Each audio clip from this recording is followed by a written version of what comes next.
Ahsoka Tano. This is the way. Really get the sense that this is how Jon Favreau responds to anyone that dares to suggest that these previously on segments go on for way too long. Discount Jeremy hates previously on segments cliche. Your bravery will not be forgotten. Give me a f***ing break. Mando charged the stormtroopers, sure, but as we'll see soon, his Beskar armor can repel a flippin' lightsaber. So is it really that impressive that he wandered into puny blaster fire to throw those bombs a few episodes ago? To be completely fair, there are obviously some gaps in his armor, which means that he could technically have gotten hit. Is the giant bell necessary? This town is one street and a few houses, basically the size of Bucksnort, Tennessee. I think someone could really just shout out from the gate that someone's coming and everyone would hear. But why is this a sin? They have an efficient method of communication. If they did what you're suggesting, you would have sinned it for being less efficient.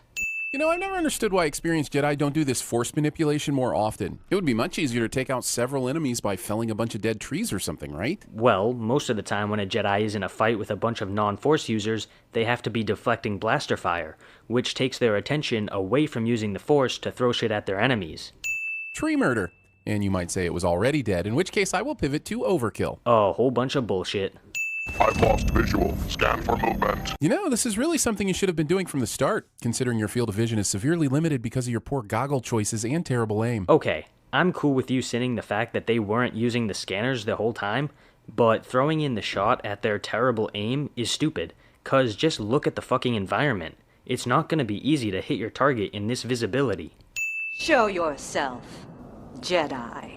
Why did Ahsoka wait until now to attack the village? The magistrate has been in power for a presumably long time, given the state of the townsfolk and the environment. Did she have to wait until almost everyone was dead or suffering before she moved on this? But it's not as if we're given any information on how long Ahsoka has been here, or how long she's been planning this, or really any information on any of the timing. So you're just making an assumption that she waited for a long time, when in reality, we don't know what the time frame is.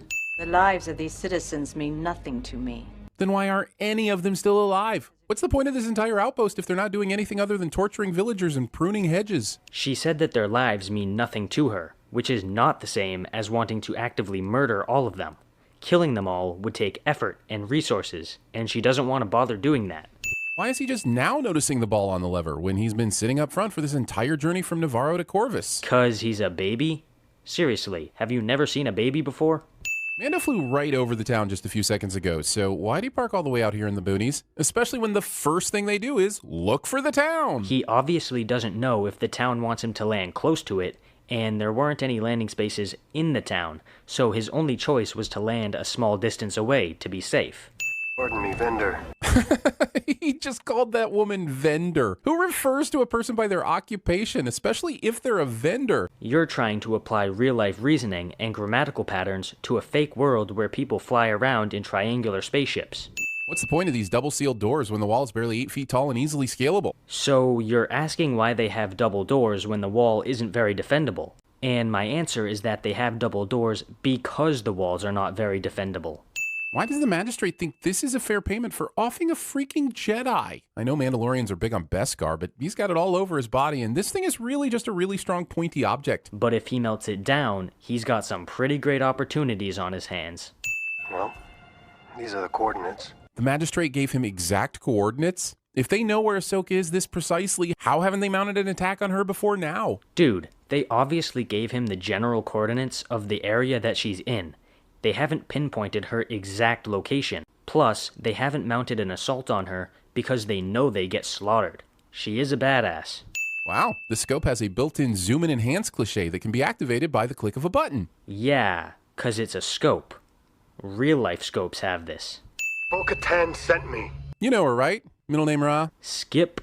Some people will spend the next 2 minutes of this episode excitedly waiting for all of our green bean questions to be answered. I, however, will ponder this Bruce Almighty Moon and worry about anyone living on this planet for much longer. Perspective, DJ.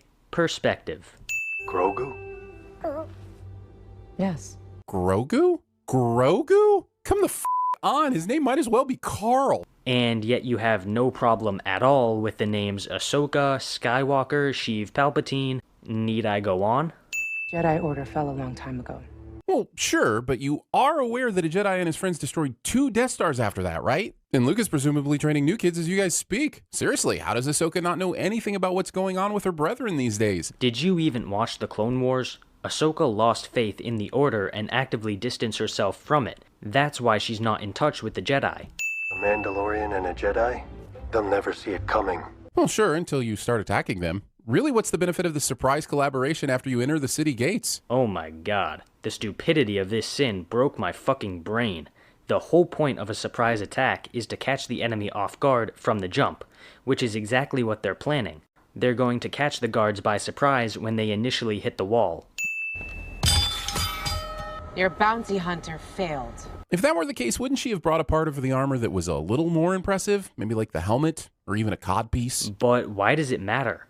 This question is completely pointless. She could have brought anything, and decided to bring this. I don't see the big deal. You and I, we're a lot alike. For instance, we both like watching rom-coms and playing Candy Crush in addition to ruthlessly killing people. Skip. Where is Grand Admiral Thrawn? And pause for fanboy applause. No, I'm not applauding because I could give a flip all about Rebels or Clone Wars or some canon comic that was written in 1983 by George Lucas's 12-year-old second cousin. I'm watching the freaking Mandalorian, man. I don't want to do homework to be able to follow along. And we'll pause here to add 100 sins for the combination of Discount Jeremy insulting the Clone Wars and for the fact that he's sitting the show for his laziness.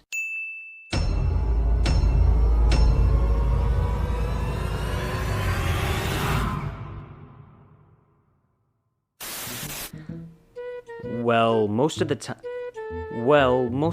when a Jedi is in a fight with a bunch of non-Force users, they have to be deflecting blaster fire. Okay. But we're not given any information on how long Ahsoka has been here, or been planning this, or really any information on the timing of all this. That was bad. So you're just making an assumption? Killing them all would take effort and resources, and she doesn't want to bother doing that. People keep closing the doors outside, so I have to redo lines. Killing them all would take effort and resources. Resources? You're trying to apply real-life reasoning and grammatical patterns to a fake universe. My stomach just growled. God.